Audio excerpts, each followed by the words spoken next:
Students, इस class में जो हम टॉपिक पढ़ने वाले हैं उसका नाम है हमारा cell cycle and cell division.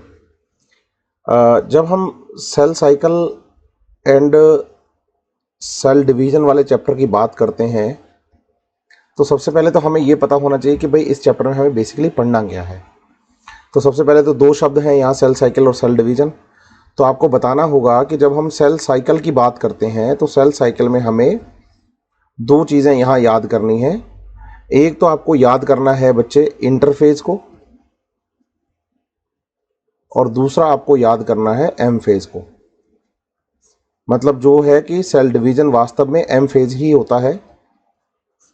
Interphase में तो सेल अपने आप को डिवीजन के लिए प्रिपेयर करती है। ये ध्यान रखिए आप, दो बातें, एक तो ठीक है। तो सेल साइकिल में दो चीजें आ जाएंगी, एक इंटरफेज और दूसरा एम फेज। एम फेज ही डिवीजन फेज होता है, चैप्टर का नाम ऐसे ही है। दूसरा आपको ये याद करना है कि भाई यहां पर दो बेसिक रिक्वायरमेंट्स हैं जो कि आपको पूरी करनी होंगी। Requirements for cell division. M phase के लिए दो रिक्वायरमेंट्स हैं। दोनों रिक्वायरमेंट्स अगर आप फुलफिल कर देते हैं तो बहुत बढ़िया से सेल डिवाइड करने के लिए रेडी हो जाती है, जिसमें पहला काम है बच्चे साइटोप्लाज्मिक ग्रोथ करवाना। आप बताइए कि आपको यहाँ साइटोप्लाज्मिक ग्रोथ करनी होगी। और दूसरा काम है बच्चे डीएनए रेप्लिकेशन, कि डीएनए जो है वो अपनी अमाउंट डबल कर ले। दो चीज़ें आपको ध्यान रखनी है।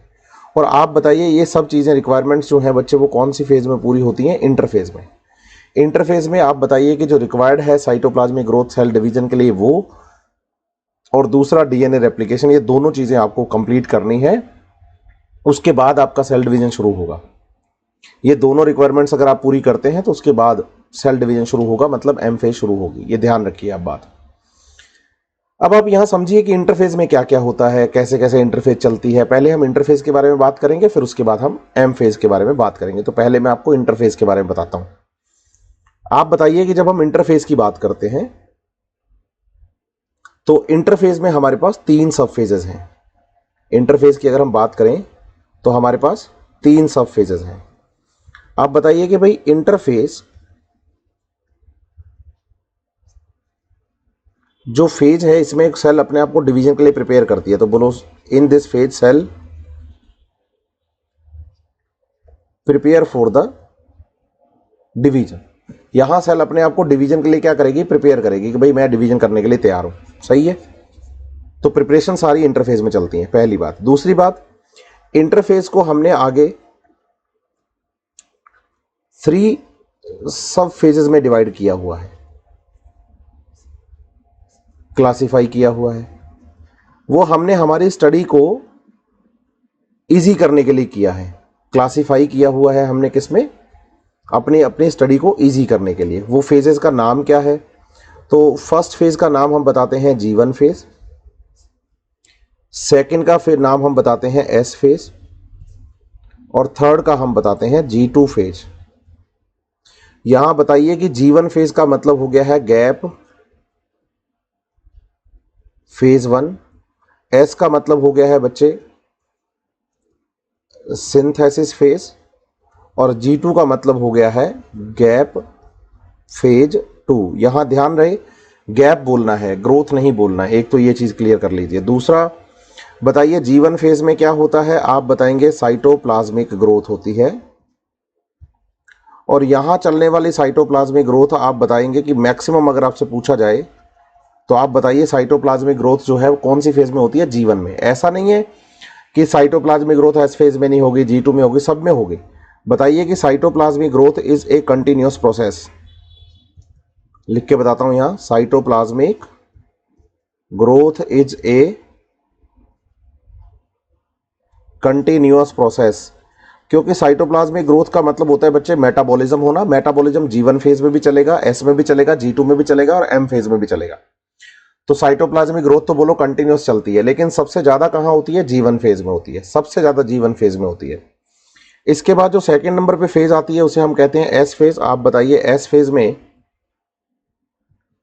डीएनए का रेप्लिकेशन होता है, डीएनए की अमाउंट डबल हो जाती है। ये मैं आपको समझाऊंगा बहुत अच्छे से। और डीएनए रेप्लिकेशन होने के साथ साथ आप बताइए कि एस फेज में सेंट्रियोल डुप्लीकेशन होता है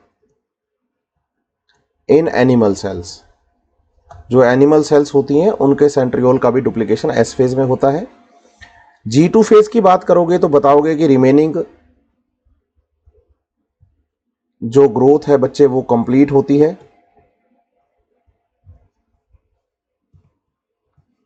फॉर एम फेज के लिए जो रिमेनिंग ग्रोथ है वो कंप्लीट होगी।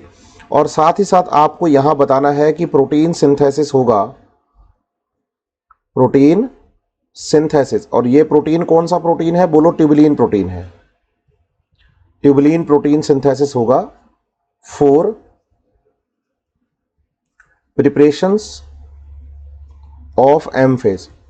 एम फेज की प्रिपरेशन में जो प्रोटीन्स लगेंगी वो सारी प्रोटीन G2 फेज में बनेंगी। तो इंटरफेज में 3 सब फेजेस हैं, G1 फेज, एस फेज और G2 फेज। अगर आपसे पूछा जाए कि भाई डीएनए रेप्लिकेशन कौन सी फेज में होता है तो आप बताना एस फेज में डीएनए का रेप्लिकेशन होता है। एस फेज में डीएनए का रेप्लिकेशन होता है। अब इसको आप एनसीईआरटी के डायग्राम के अकॉर्डिंग अगर पढ़ के देखेंगे तो आपको समझ आएगा और भी अच्छा मजा आएगा।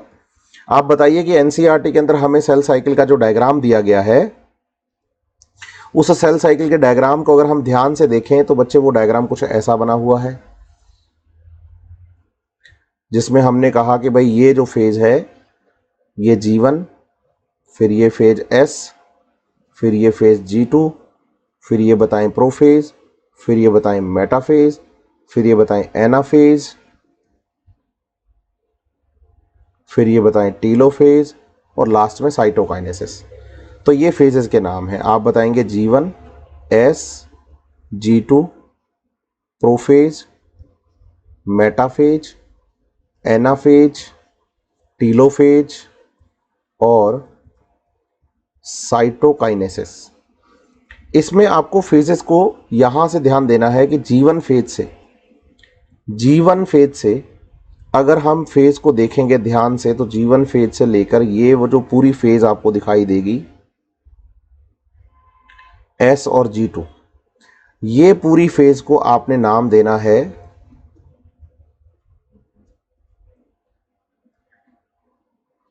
इंटरफेज।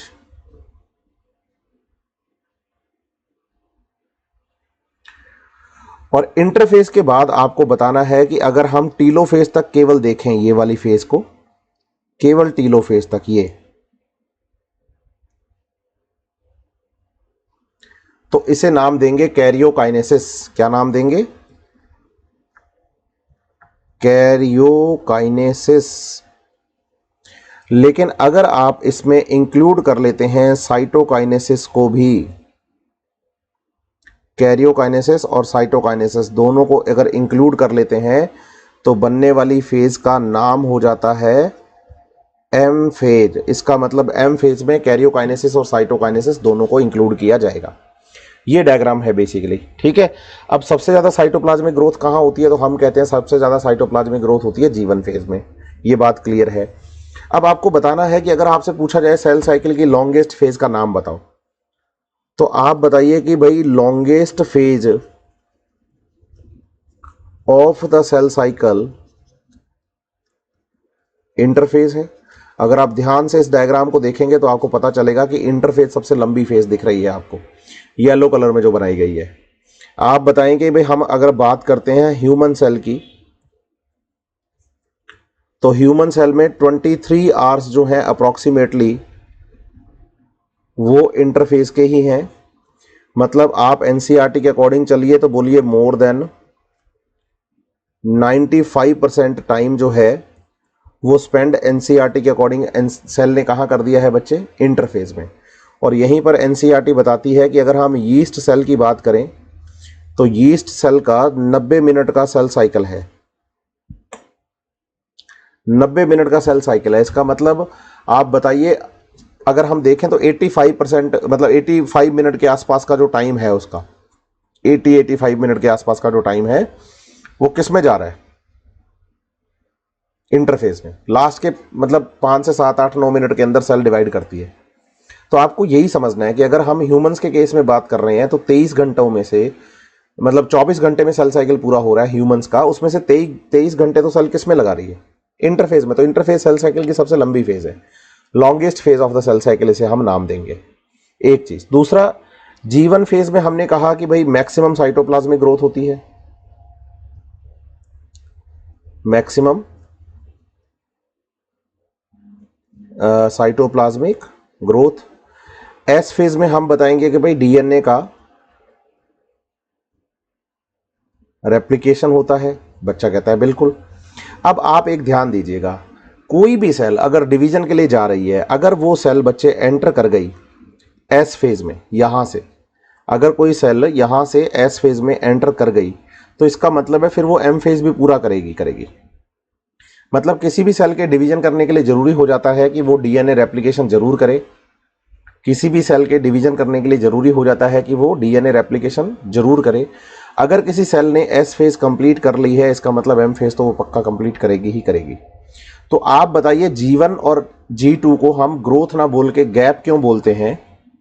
क्योंकि ये गैप आता है, अगर हम G1 की बात करें, ये सेल साइकिल हम क्लॉकवाइज चलाते हैं, तो बताइए एम फेज कंप्लीट हुई, G1 फेज आई और फिर डीएनए रेप्लिकेशन हुआ, G2 फेज आई, फिर एम फेज हुई। इसको ऐसे समझो आप कि भाई जब भी आपको बात करनी है सेल डिवीजन की एम फेज की, तो बिना डीएनए रेप्लिकेशन के नहीं होगा।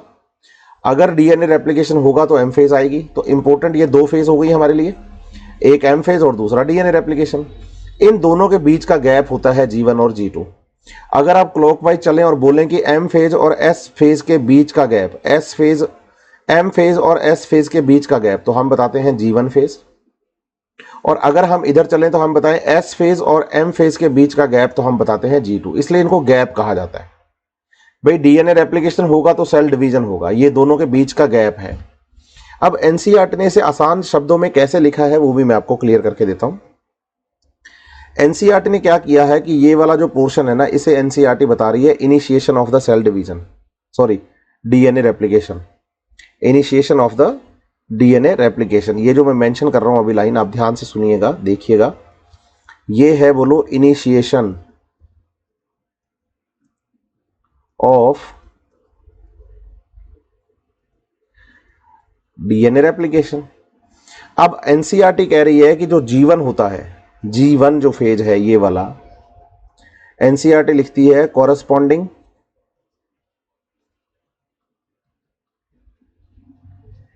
इंटरवल बिटवीन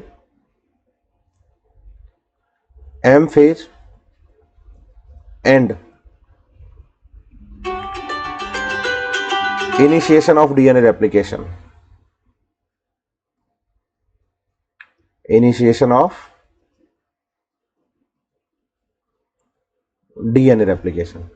तो आप बताइए कि इनिशिएशन वाली लाइन तो हमें एनसीईआरटी ने लिख के दे दी। आप एनसीईआरटी पढ़िएगा, 163 नंबर पेज पे सारी बातें मिलेंगी जो मैं बता रहा हूं आपको। तो आप बताइए अगर इनिशिएशन की बात कर रहे हो तो यहां हम मेंशन कर देते हैं एंड ऑफ डीएनए रेप्लिकेशन। तो आप बताएंगे कि जो G2 गैप होगा वो क्या हो जाएगा, इसको आप बता दो कि corresponding interval between end of DNA replication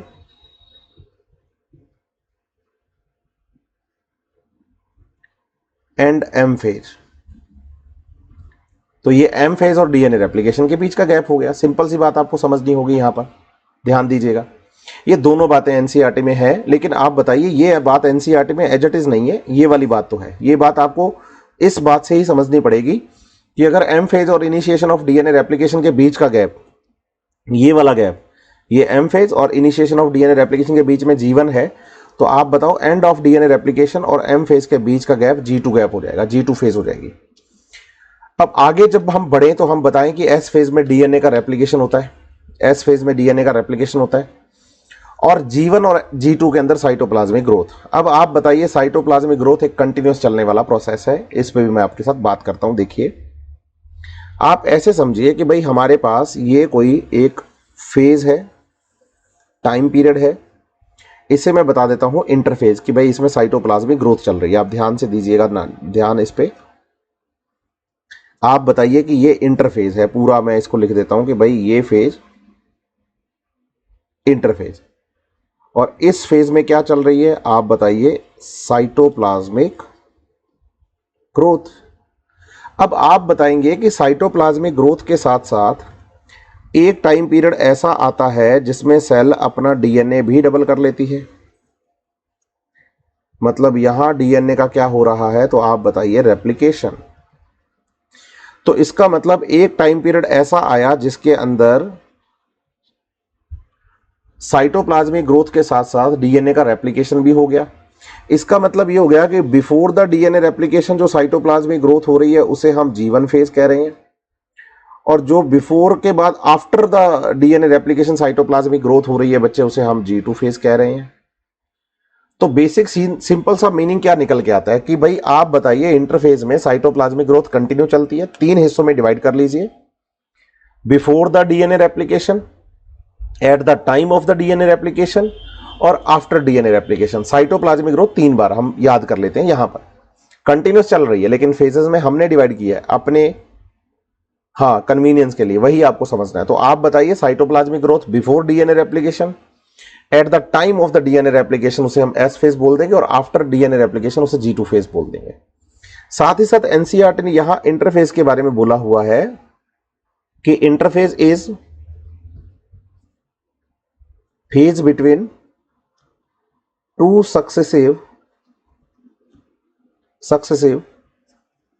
M phase. अब इसको भी समझ लो कि भाई ये दो फेजेस के बीच में, सक्सेसिव एम फेज के बीच में कैसे इंटरफेज एक फेज है, तो उसको समझाता हूं। आप बताइए, हमारे पास मान लेते हैं ये कोई सेल थी, ये सेल जब डिवीजन के लिए जाएगी, ये सेल जब डिवीजन के लिए जाएगी तो सबसे पहले ये सेल किस में जाएगी, तो हम कहते हैं ये सेल सॉरी, आजकल मौसम का थोड़ा सा गड़बड़ी चल रहा है मामला। बताइए सबसे पहले किस में जाएगी, इंटरफेज में। इंटरफेज में जाने के बाद यहां बताएंगे कि आप हो जाएगी एम फेज। एम फेज होने से बताइए दो सेल्स बन जाएंगी, दो डॉटर सेल बन गई, डिवीजन हो गया।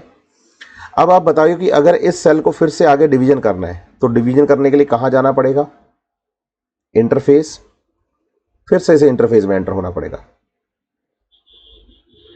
और इंटरफेज में जाने के बाद ये कहां जाएगी,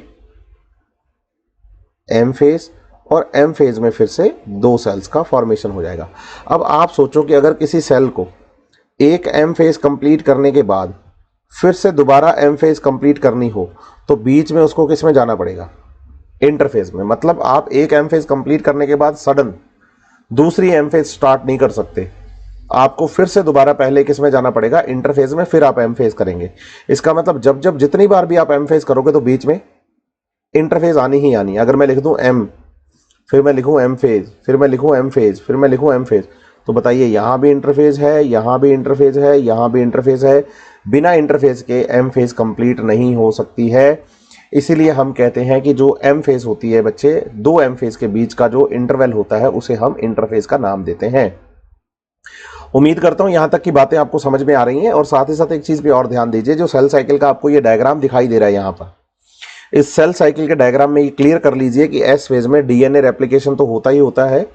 यहां पर आपको बताना है कि सेंट्रियोल डुप्लीकेशन हो जाता है अगर वो एनिमल सेल है तो, सेंट्रियोल डुप्लीकेशन होता है इन एनिमल सेल। अब मैं यहां डीएनए रेप्लिकेशन की बात करता हूं कि भाई एस फेज के बाद डीएनए की अमाउंट डबल होती है, एस फेज के बाद डीएनए की अमाउंट डबल होती है, लेकिन क्रोमोसोम नंबर डबल नहीं होते। डीएनए की अमाउंट डबल हो जाती है लेकिन क्रोमोसोम नंबर डबल नहीं होते। तो हम उस पर बात करते हैं कि डीएनए अमाउंट डबल हो रही है, क्रोमोसोम नंबर डबल नहीं हो रहे, इसका क्या मीनिंग है ना, इसको हम कैसे समझें सर, तो उस पर हम अब बात करने जा रहे हैं। देखो मैं समझाता हूं आपको। नेक्स्ट, हाँ, अब आप देखिए, हम एक एग्जांपल लेकर चलते हैं कि भाई मान लीजिए हमारे पास ये कोई एक सेल है। बच्चा कहता है जी हमारे पास ये एक सेल है, ये भी हमारे पास एक सेल है। आप बताइए इस सेल में जो क्रोमोसोम है, इस क्रोमोसोम की आप बताइए एक ही कॉपी है, एक क्रोमोसोम है, उसकी एक ही कॉपी है। तो आप बताइए कि ये एक क्रोमोसोम था, इसकी एक कॉपी है। क्लियर है? या मैं इसको क्रोमेटिन फाइबर बोलता हूं आपके लिए, ज़्यादा इजी रहेगा, क्योंकि इंटरफेज में न्यूक्लियस तो होता ही है, तो क्रोमेटिन फाइबर तो रहेगा ही रहेगा। तो सेल का डायग्राम थोड़ा बड़ा बनाते हैं और आपको थोड़ा सा और अच्छे से क्लियर कर देते हैं। इंटरफेज में जैसे मान लीजिए ये एक सेल, सेल का ये न्यूक्लियस, ठीक है।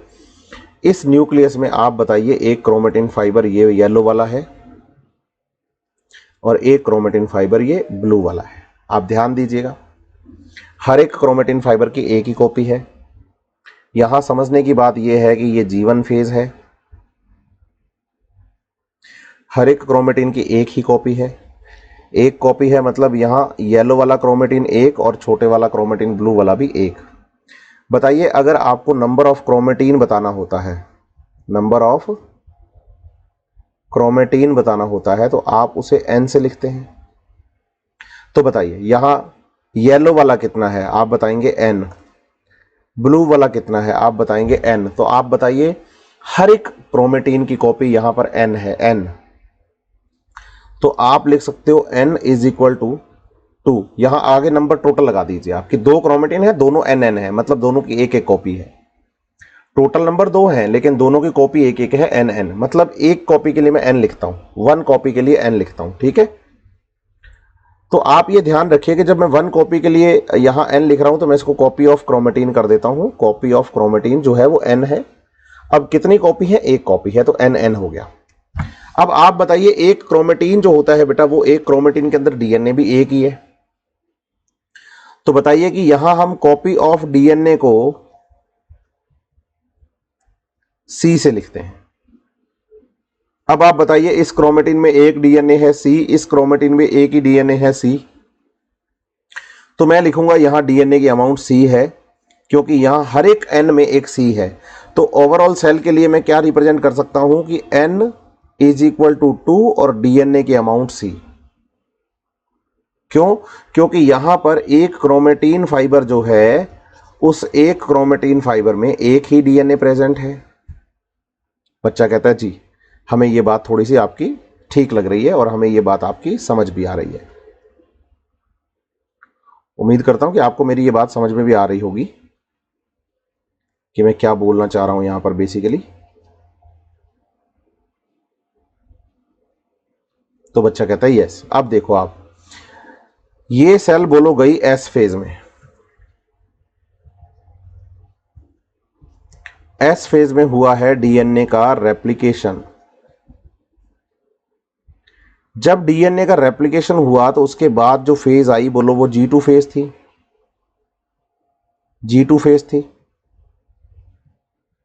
इस G2 फेज के न्यूक्लियस में अगर आप देखोगे तो क्रोमेटिन तो वही बोलो, एक येलो कलर का लंबा और एक ब्लू कलर का छोटा। लेकिन अब डीएनए रेप्लिकेशन हो गया है तो हर एक क्रोमेटिन में आप बताओ डीएनए दो हैं, दो डीएनए। तो बताओ मैं इस क्रोमेटिन को क्या लिखूं, बोलो n। मैं इस क्रोमेटिन को भी क्या लिखूं, बोलो n। तो इसका मतलब क्रोमेटिन के नंबर तो इंक्रीज हुए ही नहीं, तो क्रोमेटिन तो अभी n ही है। तो आप लिखेंगे n इज इक्वल टू 2। दो ही क्रोमेटिन है और दोनों n है। लेकिन अब हर एक क्रोमेटिन में डीएनए की अमाउंट देखो, बताइए इसमें डीएनए 2, इसमें भी डीएनए 2। इसका मतलब हर एक क्रोमेटिन में डीएनए डबल है। तो हर एक क्रोमेटिन में डीएनए डबल है, इसे मैं 2C से रिप्रेजेंट करूंगा। क्यों? क्योंकि एस फेज के बाद यहां डीएनए रेप्लिकेशन होने के बाद आप बताएंगे कि जो एक क्रोमेटिन फाइबर है उसमें दो डीएनए आ गए हैं, उसमें दो डीएनए आ गए। अब आप इधर देखिए, इधर अगर आप नोटिस करेंगे अब दूसरी कोई सेल है हमारे पास, इसका ये सेल का न्यूक्लियस है। जैसे मैं कहूं कि भाई ये सेल है और सेल का ये न्यूक्लियस है, ये एक सेल है और सेल का ये न्यूक्लियस है। ये कौन सी फेज है, तो आप बताइए G1 फेज है। फिर कौन सी फेज आएगी, S फेज आएगी। उसके बाद कौन सी फेज आएगी, तो हम बताएंगे G2 फेज आएगी। अब इनको आप डिवाइड करके देखिए, बताइए ऐसी सेल जिसमें हर एक क्रोमेटिन की एक ही कॉपी होती है, ऐसी सेल को हम हैप्लॉइड सेल कहते हैं। हैप्लॉइड सेल कहते हैं जिसको कि हम N से रिप्रेजेंट करते हैं। लेकिन अगर आप बताइए हर एक क्रोमेटिन फाइबर की दो कॉपी हो, जैसे कि ह्यूमन सेल में होता है, ह्यूमन सेल में हमारे पास हर एक क्रोमेटिन की दो दो कॉपी, ऐसे 46 क्रोमेटिन है हमारे पास दो दो कॉपी के, तो 23 पेयर है हमारे पास। तो आप सोचिए अगर ये दो सेल है हमारे, मतलब दो कॉपी है हर एक क्रोमेटिन की, तो बताइए इस कॉपी को क्या लिखूंगा, एक कॉपी को N, दूसरी कॉपी को भी N। इधर दूसरे पेयर में इसकी एक कॉपी को N और दूसरी कॉपी को भी N लिखना है मुझे, सही है। दोनों को मैंने एन एन मेंशन कर दिया, ठीक है बात। अब इनमें डीएनए की अमाउंट देखो तो आप बताओगे एक कॉपी डीएनए की सी, एक कॉपी डीएनए की सी, एक कॉपी डीएनए की सी, एक कॉपी डीएनए की सी। क्यों? क्योंकि यहां पर एक क्रोमेटीन जो है उसमें एक ही डीएनए प्रेजेंट है, एक क्रोमेटीन जो है उसमें एक ही डीएनए प्रेजेंट है।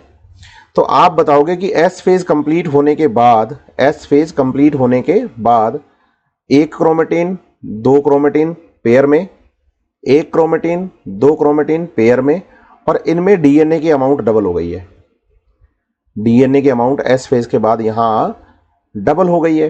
तो अब आप सोच के देखो कि अगर मैं इस सेल के बारे में कुछ लिखूंगा तो मैं लिखूंगा यहां हर एक पेयर के बारे में, हर एक पेयर के बारे में लिखना है आपको।